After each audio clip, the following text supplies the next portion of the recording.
Hello my dear friends, ഞാൻ ബിനോയ്. എല്ലാവർക്കും ബിനോയ്സ് തോട്ടിലേക്ക് സ്വാഗതം. ഇന്നത്തെ വീഡിയോ വളരെ ഇമ്പോർട്ടൻ്റ് ആയ വീഡിയോ ആണ്.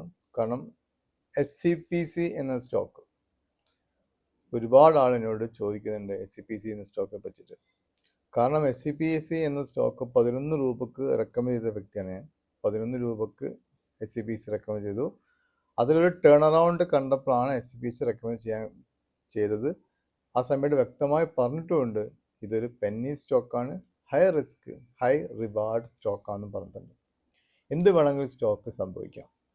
സോ ഫസ്റ്റ് മുതൽ ഒരു SCPC എന്ന സ്റ്റോക്കിനെ പറ്റിയിട്ടും അതിൻ്റെ ഇപ്പോഴത്തെ അതിൻ്റെ കണ്ടീഷൻസും ഒക്കെ ഒന്ന് വിലയിരുത്താം. നിങ്ങളും സ്വന്തം പഠിച്ച് മനസ്സിലാക്കാം. സോ SCPC എന്ന കമ്പനി EPC കമ്പനി ആയിരുന്നു. Energy procurement and construction company ആയിരുന്നു. ശ്രീറാം ഗ്രൂപ്പിൻ്റെ ആയിരുന്നു. പക്ഷേ അത് ഡെപ്റ്റിലേക്ക് പോയി, കടത്തിൽ മുങ്ങി. അവരെ വർക്കിംഗ് ഓർഡേഴ്സൊക്കെ നമ്പർ ഓഫ് വർക്കിംഗ് ഡേയ്സ് കൂടി, സോ കളക്ഷൻ ഡേയ്സ് കൂടി, ഡെപ്റ്റേഴ്സ് ഡേയ്സ് കൂടി. സോ അങ്ങനെ എല്ലാം കൂടെ ഓവറോൾ പ്രോബ്ലം ആയതിനു ശേഷം സ്റ്റോക്ക് അടിച്ച് താഴോട്ട് വന്നു. 11.9 രൂപയിലേക്ക് എത്തിയപ്പോൾ സ്റ്റിൽ ആ സ്റ്റോക്കിന് 10 രൂപ ഫേസ് വാല്യൂ ഉണ്ടായിരുന്നു. ആ സമയത്ത് അവർ മാർക്ക് AB ക്യാപിറ്റൽ എന്ന് പറഞ്ഞ ഒരു Dubai based company, mark AB capital investment എന്ന കമ്പനി അത് ഏറ്റെടുത്തു. അവരെ കടം കുറച്ചു. 34% സ്റ്റേക്ക് മാർക്ക് AB ക്യാപിറ്റൽ ഇൻവെസ്റ്റ്മെൻറ്റ് എടുത്തു. അവർ പ്രൊമോട്ടേഴ്സായി മാറി. ഇതൊരു ദുബായ് ബേസ്ഡ് കമ്പനിയാണ്. സോ അവിടെ ഒരു പോസിറ്റീവ് ട്രിഗർ വന്നു കമ്പനിക്ക്. അവർ ഡെപ്റ്റ് കുറച്ചു എന്നുള്ളതാണ് പോസിറ്റീവായിട്ട് വന്നത്. 34% സ്റ്റേക്ക് ഇവർ ഏറ്റെടുത്തു. ഈ ഒരു അവസരത്തിൽ ഈ കമ്പനി 10 രൂപ ഫേസ് വാല്യൂ ആയതുകൊണ്ടും അവർക്ക് അത്യാവശ്യം ഓർഡേഴ്സും കാര്യങ്ങളും കിട്ടുന്നുമുണ്ട്. സോ ആ ഒരു ബേസിൽ ഒരു ചാൻസ് SCPCക്ക് ഉണ്ട്. ഒരു പെന്നി സ്റ്റോക്ക് ആണെങ്കിൽ ചിലപ്പോൾ ഒരു 100%, 200% കിട്ടാൻ സാധ്യതയുണ്ട് എന്ന് പറഞ്ഞിട്ടാണ് ഞാൻ എൻ്റെ ഫസ്റ്റ് വീഡിയോ ഇട്ടത്. അതിനുശേഷം ക്വാർട്ടർ റിസൾട്ട് സൂപ്പറായിരുന്നു. സ്റ്റോക്ക് കയറിപ്പോയി. 10 രൂപയുടെ സ്റ്റോക്ക് 22ആയി, 33 രൂപ വരെ ആ സ്റ്റോക്ക് പോയി. സോ അവിടെ നിന്നാണ് പിന്നീട് ഒരു കറക്ഷൻ SCPCക്ക് വീണ്ടും ഒരു സ്റ്റീപ്പ് കറക്ഷൻ ആയിരുന്നു. അത് നേരെ കുത്തനെ താഴോട്ട് വന്നു. അതിനൊരു കാരണങ്ങളുണ്ടായിരുന്നു. കാരണം അതിനുശേഷം അവർക്ക് വീണ്ടും ഡെപ്റ്റേഴ്സ് ഡേയ്സ് കുറഞ്ഞതിന് കുറച്ച് കൂടെ കൂടാൻ തുടങ്ങി. ആദ്യം നന്നായി ഡെപ്റ്റേഴ്സ് ഡേയ്സ് വളരെ കൂടുതലായിരുന്നു, കുറച്ച് കൊണ്ടുവന്നിരുന്നു. പിന്നെ ഡെപ്റ്റ് കുറച്ചിരുന്നു. ആ സമയത്താണ് SCPC അട്രാക്റ്റീവ് ആയിരുന്നത്. അതിനുശേഷം വീണ്ടും എന്ത് സംഭവിച്ചു? ഡെപ്റ്റേഴ്സ് ഡേയ്സ് കൂടി. പിന്നെ നമ്മുടെ ഈ പുതിയ പ്രൊമോട്ടേഴ്സിൽ 33% സ്റ്റേക്കോട് കൂടിയിട്ട് പുതിയ പ്രൊമോട്ടേഴ്സായി മാർക്ക് AB ക്യാപിറ്റൽ അവരെ സ്റ്റേക്ക് കുറച്ചു. ബാക്കി വന്ന സ്റ്റോക്ക് പ്ലഡ്ജും ചെയ്തു. സോ ഓട്ടോമാറ്റിക് ഇങ്ങനെ സംഭവിക്കുമ്പോൾ മാനേജ്മെൻറ്റിൻ്റെ മേലെ ഒരു വിശ്വസ്തത കുറയും. എന്തിനാണ് ഇവരെ വിൽക്കുന്നത്? എന്തിനാണ് അവർ ഷെയർ പ്ലഡ്ജ് ചെയ്തത്? 2-3 കാരണത്താലൊക്കെ ചെയ്യാം. പ്രൊമോട്ടേഴ്സ് തരികടകളാണെങ്കിൽ അത്യാവശ്യം സ്റ്റോക്ക് പ്രൈസ് മേലെ കയറ്റി കൊണ്ടുവന്നാൽ അവർ ആ റേറ്റിൽ അവർ പ്രോഫിറ്റ് ബുക്ക് ചെയ്ത് അവർ പൈസ കൊണ്ട് വിട്ടുപോകും. അല്ലെങ്കിൽ അവർ പ്ലഡ്ജ് ചെയ്ത് അവർ ക്യാഷ് എടുക്കും. സോ ഇതൊരു പെന്നി സ്റ്റോക്ക് ആയതുകൊണ്ടും ഓട്ടോമാറ്റിക്കലി ഒരു ലാർജ് ക്യാപ്പിൽ പ്രൊമോട്ടേഴ്സ് കുറച്ച് ഷെയർ പ്ലഡ്ജ് ചെയ്തതിനേക്കാളും 10 ഇരട്ടി നെഗറ്റീവ് എഫക്റ്റ് ആയിരിക്കും ഒരു small cap stocks promoters pledge ചെയ്യുകയാണെങ്കിൽ അല്ലെങ്കിൽ വിൽക്കുകയാണെങ്കിൽ. ഇത് സംഭവിച്ചു. സ്റ്റോക്ക് അടിക്കാൻ തുടങ്ങി. 10, 13, 12 രൂപ എത്തിയ സമയത്ത് വീണ്ടും credit rating agencies negative mark SCPC കൊടുത്തു. അതായത് credit rating agency negative mark കൊടുത്തു കഴിഞ്ഞാൽ ഓട്ടോമാറ്റിക്കലി ഫർദർ ലോൺസ് കമ്പനി കിട്ടാൻ വളരെ പ്രയാസമായിരിക്കും. സോ മൊത്തം പ്രശ്നത്തിലായി. പുതിയൊരു പ്രൊമോട്ടർ വന്നാൽ രക്ഷപ്പെടുന്നു വിചാരിച്ച കമ്പനി അതേ പ്രൊമോട്ടേഴ്സ് തന്നെ ഷെയർ വെക്കുന്നു, പ്ലഡ്ജ് ചെയ്യുന്നു.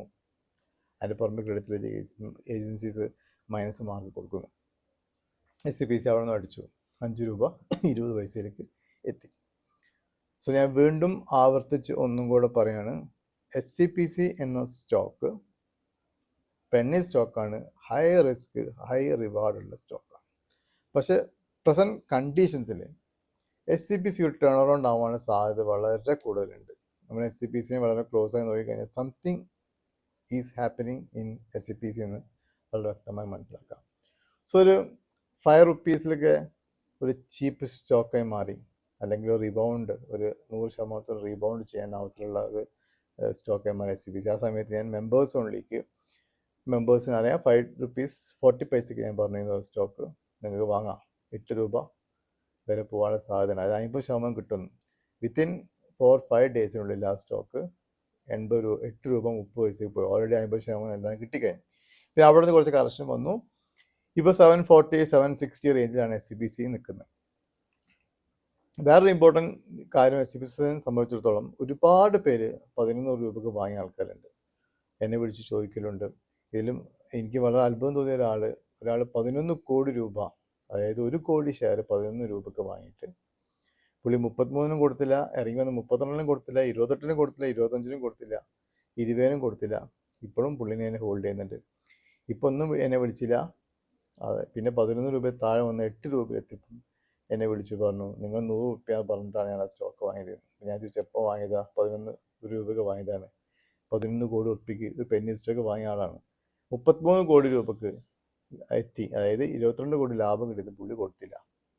100 രൂപ ആവാന്ന് വിചാരിച്ചു. അങ്ങനെ ഒരിക്കലും ചെയ്തു. നിങ്ങൾ പെന്നി സ്റ്റോക്ക് ഇൻവെസ്റ്റ്, പ്രത്യേകിച്ചും അറ്റ്ലീസ്റ്റ് നിങ്ങൾ ക്യാപിറ്റൽ കൊടുത്ത് തിരിച്ചെടുക്കുക. അത് ഇത്ര ഹ്യൂജ് എമൗണ്ട് ഇൻവെസ്റ്റ് ചെയ്യുമ്പോൾ ഇനിയിപ്പോൾ 11 കോടി ആവണമെന്നില്ല. നിങ്ങൾ ഒരു 2 ലക്ഷം ഇൻവെസ്റ്റ് ചെയ്താണെങ്കിലും 1 ലക്ഷം ഇൻവെസ്റ്റ് ചെയ്താണെങ്കിലും ഡബിൾ ലാഭം കിട്ടിക്കഴിഞ്ഞാൽ അറ്റ്ലീസ്റ്റ് ക്യാപിറ്റൽ തിരിച്ചെടുക്കണം, പ്രത്യേകിച്ച് പെന്നി സ്റ്റോക്സിൽ. സോ നിങ്ങളായിട്ട് വയസ്സ് തീരുമാനം എടുക്കണം. ഒരാൾ പറഞ്ഞു 100 രൂപ ആവാൻ സാധ്യതയുണ്ട്, ഞാൻ പറഞ്ഞു, ഇപ്പോഴും ഉണ്ട്. ഇപ്പോൾ സംഭവിച്ചു. ഓട്ടോമാറ്റിക്കലി വരാൻ റീസൺ, താഴെ വരാൻ റീസൺ മെയിൻലി എനിക്ക് തോന്നുന്നത് പ്രൊമോട്ടേഴ്സ് അവരുടെ സ്റ്റോക്ക് പ്ലെഡ്ജ് ചെയ്തുകൊണ്ടായിരിക്കാം. ഇപ്പോൾ 5 രൂപ 70 വന്നു, സ്റ്റോക്ക് തിരിച്ച് കയറി 8 രൂപ 30 പോയി, താഴോട്ട് വന്നു. ഇന്നിപ്പോൾ സ്റ്റോക്ക് ട്രേഡ് ചെയ്യുന്ന ₹7.61. ഇന്നലെ 8 രൂപ 30 പോയിരുന്നു. ഈ ഒരു ലെവലിൽ എൻട്രി ചെയ്യണോ വേണ്ടതാണ്. ഇപ്പം നിങ്ങൾ മേലെ വാങ്ങിയിട്ട് ലാഭത്തിൽ കൊടുക്കാൻ ഇപ്പോൾ ഹോൾഡ് ചെയ്യുന്ന ആൾക്കാർ ഇനിയും ഒരുപാടുണ്ടാവും. അവർക്ക് വേണമെങ്കിൽ ആവറേജ് ചെയ്യാൻ പറ്റിയ അവസരമാണ്. ഇതൊരു ഓപ്പർച്യൂണിറ്റി SCBCയിൽ ചെറുതായിട്ടുണ്ട്. സോ ഞാൻ ആദ്യം തന്നെ നെഗറ്റീവ്സ് കംപ്ലീറ്റ് പറഞ്ഞുതരാം, പോസിറ്റീവ്സ് ഞാൻ പറഞ്ഞുതരാം. എനിക്ക് തോന്നിയതാണ്, എൻ്റെ വ്യൂ ആണ്. എൻ്റെ ഈ SCBC നെഗറ്റീവ് സൈഡും അതുപോലെ പോസിറ്റീവ് സൈഡും പറഞ്ഞുതരാം. ഇതിന് ഒരു 50% കയറാൻ സാധ്യതയുണ്ട് എന്നുണ്ടെങ്കിൽ മാത്രം നിങ്ങൾക്ക് ഇൻവെസ്റ്റ് ചെയ്യുക, സ്വന്തമായി പഠിച്ച് ഇൻവെസ്റ്റ് ചെയ്യുക. ഞാൻ വീണ്ടും ആവർത്തിച്ച് പറയുന്നു, ഞാൻ SEBI രജിസ്റ്റേർഡ് അനലിസ്റ്റ് അല്ല. ഈ SEBI രജിസ്റ്റേർഡ് അനലിസ്റ്റ് ആയതിൻ്റെ കാര്യമൊന്നുമില്ല. പറഞ്ഞു കഴിഞ്ഞാൽ താഴോട്ട് കയറിപ്പോയിക്കൊള്ളണമെന്നൊന്നുമില്ല. സ്റ്റോക്ക് മാർക്കറ്റിൻ്റെ ഒരുപാട് റിസ്ക്കും പിന്നെ ക്ഷമ പരീക്ഷിക്കുന്നത്, അതുപോലെ തന്നെ ഭാഗ്യമൊക്കെ ഉള്ള ഒരു സംഭവമാണ്. നല്ല സ്റ്റോക്കിൽ ഇൻവെസ്റ്റ് ചെയ്താൽ പൈസ പോകില്ല എന്നുള്ളതാണ് ഇമ്പോർട്ടൻ്റ് ആയിട്ട് കാര്യം. പിന്നെ ഡൈവേഴ്സിഫൈ ചെയ്ത് ഇൻവെസ്റ്റ് ചെയ്യാം. സോ SCBC പറ്റി നമുക്കും പഠിക്കാം. ആദ്യം തന്നെ അതിൻ്റെ നെഗറ്റീവ്സ് പറഞ്ഞുതരാം. ഡെപ്റ്റേഴ്സ് ഡേയ്സ് ഞാൻ പറഞ്ഞില്ലേ, 300-400 ഉള്ളത് കുറഞ്ഞിട്ട് 195 ഡേയ്സിൽ വന്നപ്പോഴാണ് 11 രൂപയ്ക്ക് ഷെയർ ആക്കുന്നത്. വീണ്ടും അത് 225 ഡേയ്സിലേക്ക് കൂടിയിട്ടുണ്ട്. അത് വലിയ നെഗറ്റീവ്സ് ഒന്നുമില്ല, നെഗറ്റീവായിട്ട് കൂട്ടാം. പ്രൊമോട്ടേഴ്സ് അവർ ഹോൾഡിങ് ഡിക്രീസ് ചെയ്തിട്ടുണ്ട്. 7.86% അവർക്ക് സ്റ്റേക്കുള്ളൂ. റിട്ടേൺ ഓൺ ഇക്വിറ്റി വളരെ കുറവാണ്. 71.4% സ്റ്റേക്ക് പ്രൊമോട്ടേഴ്സ് പ്ലെഡ്ജ് ചെയ്തിട്ടുണ്ട്. റിസർവ് മൈനസാണ്. ക്രെഡിറ്റ് റേറ്റിംഗ് ഏജൻസി ഡൗൺഗ്രേഡ് ചെയ്തിട്ടുണ്ട്. അതുകൊണ്ട് തന്നെ ഇവർക്ക് ഫെർദർ ലോൺസ് കിട്ടാനുള്ള സാധ്യത ഇല്ല. ഇതാണ് നെഗറ്റീവ്സ്. ഇനി ഞാൻ കാണുന്ന പോസിറ്റീവ്സ്, പക്ഷെ സ്റ്റിൽ ഞാൻ പറയുന്നു, Penny stock high risk high reward stock. ചിലപ്പോൾ ഇതിൽ ഒരുപാട് പൈസ നിങ്ങൾക്ക് കിട്ടിയേക്കാം, അല്ലെങ്കിൽ നിങ്ങൾ എല്ലാ പൈസയും പോകാനും സാധ്യതയുണ്ട്. പ്രൊമോട്ടേഴ്സ് തരികടയാണെങ്കിൽ, ഫ്രാങ്ക് പറയാം, പ്രൊമോട്ടേഴ്സ് തരികടയാണെങ്കിൽ നിങ്ങളുടെ പൈസ കമ്പനി പോകാനുള്ള സാധ്യത വളരെ കൂടുതലാണ്. ഈ പ്രൊമോട്ടേഴ്സ് പ്ലെഡ്ജ് ചെയ്തുകൊണ്ട് ഫുൾ തരികട ആയിക്കോണം എന്ന് ഇല്ല. കാരണം അവർ പ്ലെഡ്ജ് ചെയ്ത ഷെയർ നല്ലത് ഈ കമ്പനീൻ്റെ ഡെവലപ്മെൻറ്റ് ഉപയോഗിക്കുകയാണെങ്കിലോ അത് നമുക്ക് അറിയില്ലല്ലോ, അത് കുറച്ച് കഴിഞ്ഞാൽ ഇത് മനസ്സിലാക്കാൻ പറ്റുള്ളൂ. ഞാൻ ഇതിൽ പെട്ടെന്നൊരു ക്ലിക്കാവാനുള്ള കാരണം, ഞാൻ എപ്പോഴും സ്റ്റോക്ക് ക്ലോസ് ആയി വാച്ച് ചെയ്യുന്ന കമ്പനി, മെയിൻലി എൻ്റെ മനസ്സിൽ വരുന്നത് 10 രൂപ ഫേസ് വാല്യുള്ള കമ്പനി, ഒരു EPC കമ്പനി, അതിൻ്റെ പ്രൊമോട്ടേഴ്സ് ഫോറിൻ എന്താ പറയുക, സൗദി അറേബ്യ ബേസ്ഡ് ഒരു രാജ്യമാണ്. സോ അവിടുത്തെ ഒരുപാട് ഓർഡേഴ്സ് കിട്ടുന്നുണ്ട്.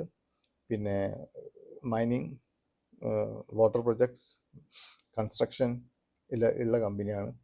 1350 കോടീൻ്റെ ഓർഡറും കയ്യിലുണ്ട്. ഞാൻ ഈ കമ്പനി എപ്പോഴും ക്ലോസ് ആയി വാച്ച് ചെയ്യും. ഇങ്ങനത്തെ കമ്പനി ആണല്ലോ, അപ്പം അങ്ങനെ 10 രൂപ ഫേസ് വാല്യൂ ആണ്. പക്ഷേ ഈ നെഗറ്റീവ്സ് ആണെന്ന് തന്നെ.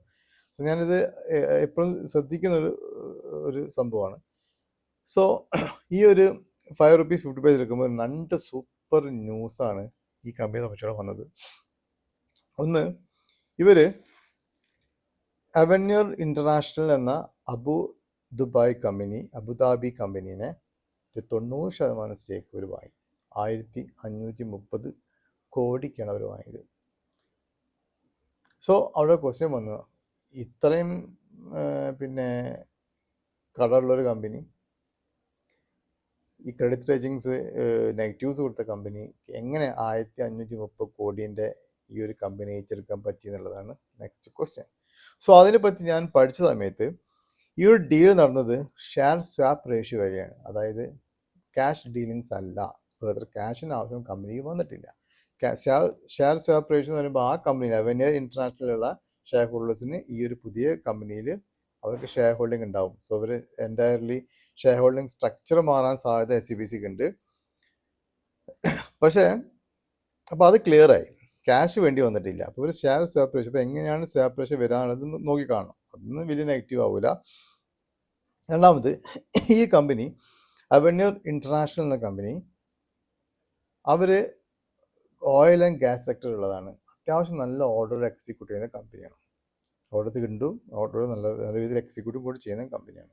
സോ ഇൻഡയറക്റ്റ്ലി ഇവർ ഒരു പുതിയ ഫീൽഡിലേക്ക് ഇറങ്ങുകയാണ്, ഓയിൽ ആൻഡ് ഗ്യാസ് സെക്ടർ. അതും ഇൻ്റർനാഷണൽ ലെവലിലാണ് ഇറങ്ങിയത്. കാരണം ഇൻ്റർനാഷണൽ ലെവലിലുള്ള കമ്പനിയാണ് എക്വയർ ചെയ്തത്. സോ അവരിപ്പോൾ അവരെ കിട്ടിയിലേക്ക് mining, construction, water projects, water infrastructure പ്രൊജക്ട്സിലെ കമ്പനി ഇമ്പോർട്ടൻ്റ് ആണ്. ഈ വാട്ടർ ഇൻഫ്രാസ്ട്രക്ചർ വർക്കുള്ള കമ്പനി വെച്ചാൽ ദുബായിൽ ഇത് വളരെ ഇമ്പോർട്ടൻ്റ് ആയിരിക്കും. ഈ വാട്ടർ, പ്യുവർ വാട്ടർ എന്ന് പറഞ്ഞാൽ ഒരുപാട് ഭാവിയുള്ള എല്ലാത്തിനും പ്യുവർ വാട്ടർ ആവശ്യമുണ്ട്. സോ ഫീൽഡ് നല്ലതാണ്. സോ ഇവർ ഇതിലൂടെ ഗ്ലോബൽ ഓയിൽ ആൻഡ് ഗ്യാസ് സെക്ടറിലേക്ക് കടന്നിട്ടുണ്ട്.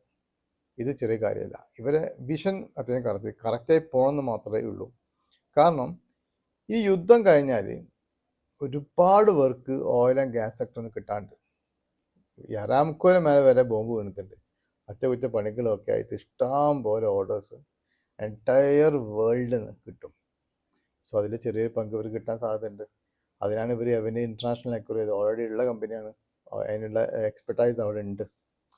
അതുപോട്ടെ, എനിക്ക് അതിലും കൂടുതൽ ഇഷ്ടപ്പെട്ട ഒരു സംഭവം, അവർ ഈ ഒരു കമ്പനീനെ അപ്പോയിൻ്റ് ചെയ്ത് ഒരാളെ അപ്പോയിൻ്റ് ചെയ്തു.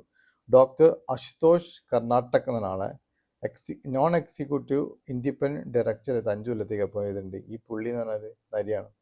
എനർജി സെക്ടറിലെ ലീഡറാണ്. 44 കൊല്ലത്തെ എക്സ്പീരിയൻസിലെ ആളാണ്. അതിന് പുറമെ ഇയാൾ ഗെയിലിൻ്റെ former executive chairman and managing director of GAIL ആയിരുന്നു. ഗെയിലിനെ നല്ല രീതിയിൽ നയിച്ചുകൊണ്ടായ ഗെയിലിൻ്റെ ഫോമർ ചെയർമാനും മാനേജിങ് ഡയറക്ടറായ അശുതോഷ് കർണാടക് എന്ന ആളെ നോൺ എക്സിക്യൂട്ടീവ് ഡയറക്ടറായിട്ട് അപ്പോയിൻറ്റ് ചെയ്തവരാണെങ്കിൽ they are very serious about the business. അവരതിനെ അപ്ലിഫ്റ്റ് ചെയ്ത് കൊണ്ടുപോകുന്നതാണ് എനിക്ക് തോന്നുന്നത്. പിന്നെ അവർ ഓൾറെഡി 1000 കോടി ഓർഡർ അവരുടെ കയ്യിലുണ്ട്. ഇപ്പോൾ നമ്മുടെ മുന്നിലുള്ള നെഗറ്റീവ്സിൽ ഈ ഒരു പോസിറ്റീവ് സാധനം കൂടെ നമുക്ക് നോക്കാം. സോ അതിൽ പ്രൊമോട്ടേഴ്സ് പോലും ഡിക്രീസ് ചെയ്ത് ചിലപ്പം ഇതിന് ഫണ്ട് ഇൻവെസ്റ്റ് ചെയ്യാനാണെങ്കിലോ പറയാൻ പറ്റില്ല. ഇതൊക്കെ അടിമുടി മാറാൻ ചെറിയ അധിക സമയങ്ങളൊന്നും വേണ്ട. പിന്നെ ഈ സ്റ്റോക്ക് അടിച്ചത് 5 രൂപ, ഇപ്പോൾ 7 രൂപ 60 പൈസയിലേക്ക് എടുക്കുന്നത്. എൻ്റെ ഡൗൺ സൈഡ് റിസ്ക് എനിക്ക് തോന്നുന്നൊരു 4 rupees ആണോ. ഇപ്പം 12-14 ഇൻവെസ്റ്റ് ചെയ്യുന്ന ആൾക്കാർക്ക് ഇപ്പം വാങ്ങി ആവറേജ് ചെയ്യാം. ഇപ്പം ഫ്രഷായി ഇൻവെസ്റ്റ് ചെയ്യുന്ന ആൾക്ക് പകുതി ഇൻവെസ്റ്റ് ചെയ്തതിൻ്റെ ഇറങ്ങി വന്നിട്ട് 3 രൂപ എത്തുമ്പോൾ 3 രൂപയിൽ വാങ്ങാം. 5 രൂപ 10 പൈസയിലേക്ക് നല്ല സപ്പോർട്ട് ഉണ്ട്. സോ അധികമൊന്നും വെക്കണ്ട. 7.61 ആണ് ക്ലോസിംഗ് പ്രൈസ് യെസ്റ്റർഡേ. ഒരു 12 rupees ടാർഗറ്റ് വെച്ചാൽ തന്നെ 50% കിട്ടും. 2 rupees ടാർഗറ്റ് 50% കിട്ടിക്കഴിഞ്ഞാൽ നിങ്ങളുടെ ക്യാപിറ്റലും കൊടുത്തേക്ക് ബാക്കിയുടെ കിടക്കട്ടെ. അങ്ങനെയായിരിക്കണം ചെയ്യേണ്ടത് ഈ സ്റ്റോക്കിൽ. ഇതിനെ ഒരിക്കലും ഒരു ലാർജ് ക്യാപ് സ്റ്റോക്കായിട്ട് ഞാൻ പറഞ്ഞ IOC ആർവിനായിട്ടും കമ്പയർ ചെയ്യാൻ പാടില്ല. എത്ര താഴെ തിരിച്ചു കയറാൻ കപ്പാസിറ്റി ഉള്ള അത്ര ഓർഡർ പൊസിഷൻ കമ്പനീസാണ് ഇവരൊക്കെ. ഇവരൊന്നും അങ്ങനെ പറയാൻ പറ്റില്ല. ഇത് വേറെ ലെവൽ കമ്പനിയായി മാറിയേക്കാം. നമ്മൾ പലപ്പോഴും പറയില്ലേ, ആ സ്റ്റോക്ക് 3 രൂപ ഉണ്ടായിരുന്നു, ഇന്നിപ്പം അതിന് വില 500 രൂപയാണ്, അന്ന് വാങ്ങിയാൽ മതിയായിരുന്നു. അന്ന് എങ്ങനെ വാങ്ങാനാ? അന്ന് 3 രൂപയുടെ സ്റ്റോക്ക് എടുക്കുമ്പോൾ ഇതേപോലെ എല്ലാ നെഗറ്റീവ്സ് ആ കമ്പനിക്ക് ഉണ്ടാവും. അതുകൊണ്ടാണ് ആ ലെവലൊക്കെ കിടക്കുന്നത്. അല്ലെങ്കിൽ കിട്ടില്ലല്ലോ 3 രൂപയ്ക്ക്. അതുകൊണ്ടാണ് ഇത്രയും നെഗറ്റീവ്സ് ഉണ്ടായതുകൊണ്ടാണ് ഡെപ്റ്റർ ഡേയ്സ് കൂട്ടിയിട്ടുണ്ട്, പ്രൊമോട്ടേഴ്സ് ഹോൾഡിങ് കുറഞ്ഞിട്ടുണ്ട്, അവർ പ്ലഡ്ജ് ഷെയർ കൂട്ടിയിട്ടുണ്ട്, റിട്ടേൺ ഓൺ ഇക്വിറ്റി വളരെ കുറവാണ്, മൈനസ് റിസർവ് ആണ്, ക്രെഡിറ്റ് റേറ്റിംഗ്സ് ഡൗൺഗ്രേഡ് ചെയ്തിട്ടുണ്ട്. ഇതിൽ മാറാൻ സാധ്യതയുള്ളത് ക്രെഡിറ്റ് റേറ്റിംഗ്സ് ഭാവിയിൽ വേണമെങ്കിൽ അവർ അത് റിമൂവ് ചെയ്യാം. ഡെപ്റ്റർ ഡേയ്സ് കുറയാൻ സാധ്യതയുണ്ട്, പ്രൊമോട്ടേഴ്സ് വീണ്ടും ഷെയർ വാങ്ങാൻ സാധ്യതയുണ്ട്. പിന്നെ അപ്പോൾ ഓട്ടോമാറ്റിക്കലി റിസർവ് കൂടും, റിട്ടേൺ ഇക്വിറ്റി കൂടും ഒക്കെ കൂടും ചെയ്യും. ഇതൊക്കെ മാറാനും സാധ്യതയുണ്ട്. പോസിറ്റീവ് വശം പറയുകയാണെങ്കിൽ 10 രൂപ ഫേസ് വാല്യൂ കമ്പനിയാണ്. ഇതിൻ്റെ പ്രൊമോട്ടേഴ്സും മാർക്ക് എ ബി ക്യാപിറ്റലാണ്. They are not bad. അവർ ചിലപ്പോൾ നല്ലതിനായിരിക്കാം അവർ ഇത് സ്പ്രെഡ് ചെയ്തിട്ടുണ്ടാവുക. അവന്യൂ ഇൻ്റർനാഷണൽ കമ്പനി എക്വയർ ചെയ്തിട്ടുണ്ട്. അതിൽ കൂടി ഇവർക്ക് ഗ്ലോബൽ ഓയിൽ ആൻഡ് ഗ്യാസ് സെക്ടറിൽ കിടക്കാൻ പറ്റും. ഓൾറെഡി മൈനിങ്ങും വാട്ടർ പ്രൊജക്ട്സിലുണ്ട്. വാട്ടർ ട്രീറ്റ്മെൻറ്റ് കമ്പനിക്ക് ഒരുപാട് ചാൻസ് ദുബായിലുണ്ട്. പിന്നെ ഒക്കതിന് പുറമെ ഗെയിലിൻ്റെ ഫോമർ ചെയർമാനെ മാനേജറായിട്ട് അപ്പോയിൻറ്റ് ചെയ്ത് അയാൾ ഭയങ്കര എക്സ്പെർട്ട് ഫീൽഡിൽ. അപ്പോൾ അങ്ങനെ ഇൻഡയറക്റ്റ്ലി അവർ ഗ്ലോബൽ ഓയിൽ സെക്ടറിൽ കടന്നിട്ടുണ്ട്. ഇതാണ് 2 വശങ്ങൾ. നിങ്ങൾ പഠിക്കുക. നിങ്ങൾക്ക് ഓക്കെ എന്ന് തോന്നുകയാണെങ്കിൽ മാത്രം ഇൻവെസ്റ്റ് ചെയ്യാം. പിന്നെ ഞാനിവിടെ എഴുതിച്ചത് ഡീപ്പ് ഷാഫ്റ്റ് മൈനിങ്ങിൽ കമ്പനി ഉണ്ട് കേട്ടോ. ഡീപ്പ് ഷാഫ്റ്റ് മൈനിങ് എന്ന് പറഞ്ഞാൽ അഡ്വാൻസ്ഡ് ഷാഫ്റ്റ് സ്ട്രിങ്കിങ് ടെക്നോളജി ഉപയോഗിച്ച് മൈനിങ് ഡെവലപ്പ് ചെയ്യുക. അവർ already copper, gold, manganese, uranium ഒക്കെ മൈൻ ചെയ്യുന്നതിൽ ഹെൽപ്പ് ചെയ്യുന്ന കമ്പനിയാണ് ഡീപ്പ് ഷാഫ്റ്റ് മൈനിങ് മെത്തേഡ് ഉപയോഗിച്ചിട്ട്. അതുപോലെ അവരെ ക്ലയൻസ് വളരെ ഇമ്പോർട്ടൻസ് ആണ്. ടാറ്റ സ്റ്റീൽ, NMTC, കൊച്ചിൻ റിഫൈനറീസിലൊക്കെ ഇവർ സാധനം ഇവരെ എന്താ പറയുക, ഇവർ ക്ലയൻസ് ആണ് ഇവരൊക്കെ. ടാറ്റ സ്റ്റീലും NMTC, കൊച്ചിൻ റിഫൈനറീസ് ഒക്കെ ക്ലയൻസ് ആണ്. ചെറിയ ക്ലയൻസ് ഒന്നുമല്ല, നല്ല ക്ലയൻസ് ആണ്. അപ്പോൾ ഈ ഒരു നെഗറ്റീവ്സ് മാറാൻ സാധ്യതയില്ലേ? 10 രൂപ ഫേസ് വാല്യൂ ഒരു കമ്പനി അല്ലേ, നമുക്കൊന്ന് വെച്ച് നോക്കാം. ഒരുപാട് പൈസ വേണ്ട. നിങ്ങൾക്ക് ഇപ്പോൾ ഇൻട്രാഡേ കിട്ടാൻ ലാഭം എടുത്തിട്ടോ അല്ലെങ്കിൽ പോട്ടെ എന്ന് വിചാരിച്ചിട്ടോ ഇൻവെസ്റ്റ് ചെയ്യുക. കാരണം ഞാൻ യൂണിയൻ ബാങ്ക് റെക്കമെൻഡ് ചെയ്യുന്ന മാതിരിയോ IOC റെക്കമെൻഡ് ചെയ്യുന്ന മാതിരിയോ ഇനി RBI റെക്കമെൻഡ് ചെയ്യുന്ന മാതിരിയോ ഒന്നല്ല. ഇതൊരു പെന്നി സ്റ്റോക്കാണ്. ഹൈ റിസ്ക് ഹൈ റിവാർഡ് സ്റ്റോക്കാണ്. നാളെ ആരും എന്നെ പിടിച്ചിട്ട് ചീത്ത പറയരുത്. പക്ഷെ ഇതിന് നല്ലൊരു ചാൻസ് മുന്നിൽ കാണുന്നുണ്ട്. ഞാൻ പറഞ്ഞില്ല, എപ്പോഴും ഒരു പെന്നി സ്റ്റോക്ക് നാണ് നമുക്ക് മൾട്ടിപ്പിൾ റിട്ടേൺ കിട്ടുക. ഈ പെന്നി സ്റ്റോക്ക് നാളെ കിടക്കുമ്പോൾ അതിന് വാല്യൂഷൻ ഉണ്ടാവില്ല. വാല്യൂഷൻ ഇല്ലാത്ത ഒരാളിലൊക്കെ കിടക്കുന്നത്. അപ്പോൾ ആർക്കും വേണ്ട സമയത്ത് ഒരു 4-5 കൊല്ലം കഴിഞ്ഞാൽ ഈ സ്റ്റോക്ക് ഇത്ര ഡെവലപ്മെൻറ്റ് മനസ്സിലാക്കിയിട്ട് ഇൻവെസ്റ്റ് ചെയ്യുന്നത് കിട്ടുന്ന ആൾക്കാർക്കാണ് ഈ മൾട്ടിപ്പിൾ റിട്ടേൺ കിട്ടുള്ളൂ. ഇപ്പോഴത്തെ കണ്ടീഷനൊക്കെ ഇത് ഇല്ലാണ്ടായി പോയി വിചാരിച്ചാൽ പറ്റില്ല. പക്ഷെ 2 കൊല്ലം കഴിഞ്ഞാൽ ഇന്ന് ബിസിനസ്സിൽ കടന്നിട്ടുണ്ട്, ഇതിന് സാധ്യതയില്ലേ, അപ്പോൾ അത് കൂടൂലേ? അങ്ങനെ ചിന്തിച്ചിട്ട് ഇൻവെസ്റ്റ് ചെയ്യുക. കുറച്ച് റിസ്ക്കും കൂടെ എടുത്താൽ മാത്രമേ ഉള്ളൂ മൾട്ടിപ്പിൾ റിട്ടേൺ കിട്ടും. മറ്റേത് റിട്ടേൺ കിട്ടും, സേഫുമാണ്. ഒരു വിധത്തിൽ 90% നിങ്ങൾ എമൗണ്ടും ഇൻവെസ്റ്റ് ചെയ്യുന്ന അങ്ങനത്തെ കമ്പനീസിലാണ്. ടാറ്റ സ്റ്റീൽ 100 രൂപ കിടക്കുന്ന ഒരുപാട് വർഷം പറഞ്ഞു. ടാറ്റ സ്റ്റീൽ സൂപ്പർ സ്റ്റോക്കാണ്, നിങ്ങൾ പൈസ പോവില്ല. അത് NTPC ഒക്കെ നെക്സ്റ്റ് കയറാൻ പോകുന്ന സ്റ്റോക്ക്, സേഫ് സ്റ്റോക്കാണ്. മൂവ്മെൻറ്റ് വളരെ കുറവായിരിക്കും. കോൾ ഇന്ത്യ എത്രയോ കൊല്ലം കടന്നിട്ടാണ് സ്റ്റോക്ക് കയറിപ്പോയത്. നാൽക്കോ എല്ലാവർക്കും അറിയുന്ന കാര്യങ്ങളാണ്. നിങ്ങൾ പൈസ പോവില്ല. പക്ഷെ ഇവിടെ പെന്നി സ്റ്റോക്കിൽ അത് സാധ്യത ഉണ്ട്. പക്ഷെ മൾട്ടിപ്പിൾ റിട്ടേൺ കിട്ടുമ്പോൾ ഇതിൽ കിട്ടുന്നത് പകുതി പൈസ പോലും ലാർജ് ക്യാപ്പിൽ കിട്ടൂല. ഇതാണ് എനിക്ക് ഏറ്റവും ഇഷ്ടപ്പെട്ട positive point. Revenue international acquire ചെയ്ത് ഷെയർ സ്വാപ്പ് റേഷ്യോയിലൊക്കെ കൂടെയാണ്. ആ കമ്പനിയുടെ മേലെ ഇവരെ ഗെയിലിന്റെ ഫോമർ ചെയർമാനെ അപ്പോയിന്റ് ചെയ്തിട്ടുണ്ട്. അപ്പോൾ ആ വിഷൻ വളരെ ക്ലിയർ ആണ്. ഈ യുദ്ധം കഴിഞ്ഞ് ഒരുപാട് ഓർഡേഴ്സ് ആ ഫീൽഡിൽ വരാനുണ്ട്, ഇഷ്ടംപോലെ ഓർഡേഴ്സ്. അപ്പോൾ ആ ഓർഡർ ക്യാപ്ചർ ചെയ്യാൻ കമ്പനി തീരുമാനിച്ചത്. സോ നിങ്ങൾ ഒന്നും കൂടെ വ്യക്തമായിട്ട് പഠിച്ച് മനസ്സിലാക്കിയിട്ട് മാത്രം ഈ പെന്നി സ്റ്റോക്ക് ഇൻവെസ്റ്റ് ചെയ്യുക. ഹൈ റിസ്ക് ഹൈ റിവാർഡ് സ്റ്റോക്കാണ്. പിന്നെ swing based recommendations, technical breakout നോക്കിയിട്ട് അതിലും ഫിൽട്ടർ ചെയ്തിട്ട് ഫണ്ടമെന്റൽസിലെ കമ്പനി ബ്രേക്കൗട്ട് വരുമ്പോൾ പറഞ്ഞ് 5-10 ദിവസത്തിനുള്ളിൽ 3-4% പ്രോഫിറ്റ് ബുക്ക് ചെയ്യുന്ന ഒരു ഗ്രൂപ്പാണ്. അതിൽ ജോയിൻ ചെയ്യാൻ ആഗ്രഹിക്കുന്ന ആൾക്കാർക്ക് എൻ്റെ വീഡിയോയിൽ താഴെയുള്ള ജോയിൻ ബട്ടണിൽ പോയിട്ട് എമറാൾഡ് മെമ്പർഷിപ്പ് എടുക്കാം. ഇത് വേറെ ചെറിയ മെമ്പർഷിപ്പ് ഉണ്ട്, അതിൽ വീഡിയോ കിട്ടൂല. എമറാൾഡ് മെമ്പർഷിപ്പ് എടുത്തു കഴിഞ്ഞാൽ ബ്രേക്കൗട്ട് സ്റ്റോക്സ് താല്പര്യമുള്ള സ്വിങ് ചെയ്യാൻ താല്പര്യമുള്ള ആൾക്കാർക്ക് ജോയിൻ ചെയ്യാവുന്നതാണ്. So that's all in this video. So once again ഞാൻ പറയാണ്, ഞാനൊരു SEBI രജിസ്റ്റേർഡ് അനലിസ്റ്റ് അല്ല. അതുകൊണ്ട് സ്വന്തം പഠിച്ച് മനസ്സിലാക്കുക, അല്ല നിങ്ങളുടെ അഡ്വൈസറോട് ചോദിച്ച് മനസ്സിലായിട്ട് മാത്രം സ്റ്റോക്കിൽ ഇൻവെസ്റ്റ് ചെയ്യുക. പുതുതായിട്ട് ചാനൽ കാണുന്നുണ്ടെങ്കിൽ സബ്സ്ക്രൈബ് ചെയ്യുക. ഈ വീഡിയോസ് മാക്സിമം നിങ്ങളുടെ ഫ്രണ്ട്സിനും റിലേറ്റീവ്സ് അയച്ചു കൊടുക്കുക. ലൈക്ക് ചെയ്യുക, കമൻറ്റ് ചെയ്യുക. Thank you very much for all your patient listening. Thank you.